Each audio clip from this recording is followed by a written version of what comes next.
வயசுலயே குட்டி தொப்பை இருக்கா? கவலைப்படாதீங்க. நாலுல ஒரு இந்தியனுக்கு இது மாதிரி இருக்குன்னு ரிசர்ச் சொல்லுது.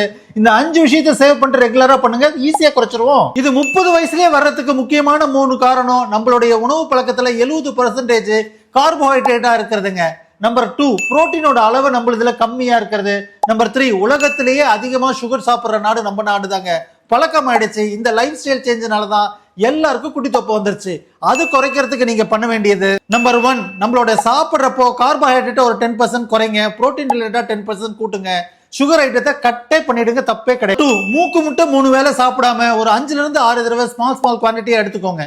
3, ஒரு கிளாஸ் ஆஃப் வாட்டர் எவ்ரி மீல்க்கு முன்னாடி குடிக்கிற பழக்கத்தை வச்சுக்கோங்க. நம்பர் 4, தூக்குங்க. தூக்கத்துல தான் நம்ம மெட்டபாலிசமே ஆல்டர் ஆகும். கட்டாயம் 7 மணி நேரம் தூங்குற பழக்கத்தை வச்சுக்கோங்க. 5, எக்ஸசைஸ் தாங்க. வாங்க ஒரு கஸ்டமைஸ்டான சிம்பிள் ஒர்க் அவுட்டை பாத்துருவோம்.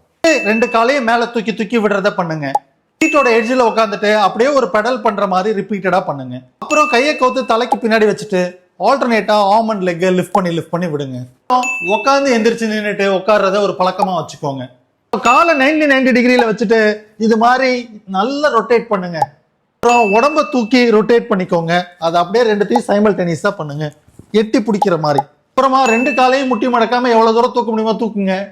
பட்டை மட்டும் நல்லா மேல தூக்கி மேல வானத்தை நோக்கி கிக் பண்ண பாருங்க. அப்புறம் காலை தூக்கி இது மாதிரி வச்சுக்கோங்க. எவ்வளவு தூரம் சைட்ல போதோ போயிட்டு வாங்க. அதே மாதிரி காலை கீழே கொண்டு வந்துட்டு நல்லா மேல வாங்க. இதெல்லாம் பண்றப்போ இந்த முதுகு பிளாட்டா இருக்கணுங்க. இதுதாங்க ரொம்ப முக்கியம். நல்ல மூச்சு இழுங்க, வயிறு வெளியே வரும். வெளியே விடுறப்போ ஃபூன்னு ஊது வெளியே விடுங்க. வயிறு உள்ள போறப்போ நல்லா இழுத்து பிடிச்சிக்கோங்க. இது அப்டமினல் டீப் கோர் மசிலோட ஆக்டிவேஷனுங்க.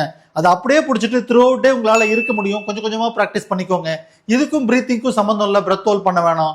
ஆட்டோமேட்டிக்கா இங்க இருக்கிற டோன் ரெடியூஸ் ஆகும், அப்டமினல் மசில் ஸ்ட்ரென்த்தும் ஆகும். இதுக்கு முன்னாடி 2 பிரியாணி சாப்பிட்டாலும் ரெஸ்டிங் மெட்டபாலிக் ரேட் இருக்கிறதுனால அதை நம்ம எனர்ஜியா யூட்டிலைஸ் ஆயிடுங்க. ஏஜ் ஆகிறப்போ மெட்டபாலிசம் ஆல்டர் ஆகிறப்போ அது நடக்காது. அதை கிரியேட் பண்றதுக்கு லைஃப் ஸ்டைல பேலன்ஸ் பண்ணுங்க, கொஞ்சம் எக்ஸசைஸ் பண்ணுங்க, ஆக்டிவா ஹெல்தியா இருங்க, ரெஸ்ட் எடுக்கிறதையும் தவிர்க்காதீங்க. ஆட்டோமேட்டிக்கா ஹெல்தியா ஆக்டிவா உடம்பு இருக்கும்.